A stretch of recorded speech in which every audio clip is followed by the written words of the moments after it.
देश में अब जाति जनगणना होगी।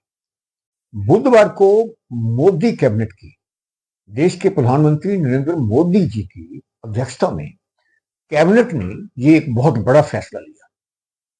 ये मांग विपक्षी पार्टियों द्वारा लगातार उठाई जा रही थी कि देश में जाति जनगणना होनी चाहिए। अब हम आपको बताना चाहेंगे कि इससे फायदा क्या है।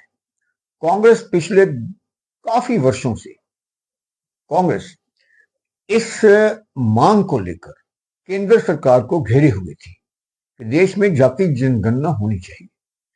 इससे फायदा क्या होगा? इससे यह फायदा होगा कि जो लोग, अगर उनकी गिनती ज्यादा है, मान लीजिए ए कैटेगरी के, ए जाति के लोग देश में ज्यादा हैं, तो उनके लिए क्या किया जाना चाहिए? बी जाति के लोग कितने हैं, उनके लिए क्या किया जाना चाहिए?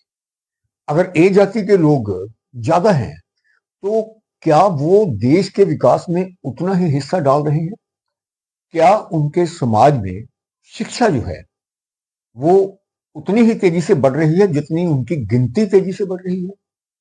मान लीजिए एक कैटेगरी के लोग देश में 70% है, लेकिन देश के विकास में वो 70% अपनी रफ्तार से अपना योगदान देश के विकास में नहीं डाल रहे।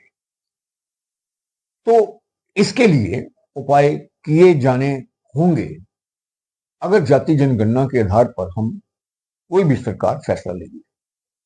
तो अगर ये ऐसा होता है तो देश में वो लोग आगे आएंगे जो अपनी गिनती में तो ज्यादा हैं, लेकिन वो उनके लिए जो कुछ होना चाहिए गिनती के हिसाब से, उनके लिए शिक्षा के आधार पर, उनके लिए नौकरियों में या उनके लिए दूसरे कार्यों में, देश की अर्थव्यवस्था में उनका योगदान है बराबर के नहीं है, ये देखा जाएगा।